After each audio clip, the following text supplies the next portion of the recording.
ذکر حج بیت اللہ۔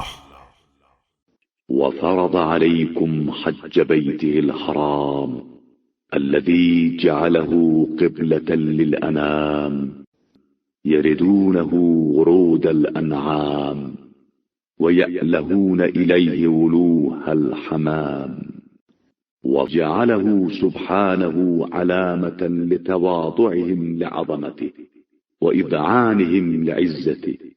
پروردگار نے تم لوگوں پر حج بیت الحرام کو واجب قرار دیا ہے، جسے لوگوں کے لیے قبلہ بنایا ہے، اور جہاں لوگ پیاسے جانوروں کی طرح بے تابانہ وارد ہوتے ہیں اور ویسا انس رکھتے ہیں جیسے کبوتر اپنے آشیانے سے رکھتا ہے۔ حج بیت اللہ کو مالک نے اپنی عظمت کے سامنے جھکنے کی علامت اور اپنی عزت کے ایقان کی نشانی قرار دیا ہے۔ واختار من خلقه صماعا أجابوا إليه دعوته وصدقوا كلمته ووقفوا مواقف أنبيائه وتشبهوا بملائكته المطيفين بعرشه يحرزون الأرباح في متجر عبادته۔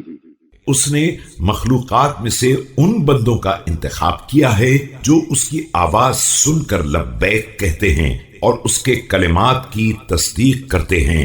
انہوں نے انبیاء کے مواقف میں وقوف کیا ہے اور طواف عرش کرنے والے فرشتوں کا انداز اختیار کیا ہے۔ یہ لوگ اپنی عبادت کے معاملے میں برابر فائدے حاصل کر رہے ہیں۔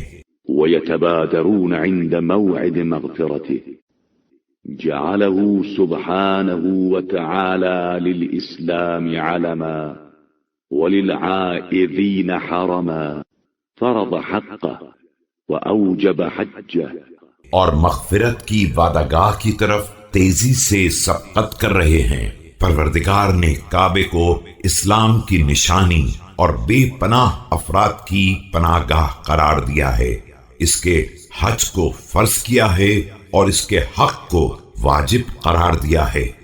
وَكَتَبَ عَلَيْكُمْ وِفَادَتَهُ فَقَالَ سُبْحَانَهُ وَلِلَّهِ عَلَى النَّاسِ حِجُّ الْبَيْتِ مَنِ اسْتَطَاعَ إِلَيْهِ سَبِيلًا وَمَنْ كَفَرَ فَإِنَّ اللَّهَ غَنِيٌّ عَنِ الْعَالَمِينَ۔ تمہارے اوپر اس گھر کی حاضری کو لکھ دیا ہے اور صاف اعلان کر دیا ہے کہ اللہ کے لیے لوگوں کی ذمہ داری ہے کہ اس کے گھر کا حج کریں جس کے پاس بھی اس راہ کو طے کرنے کی استطاعت پائی جاتی ہو۔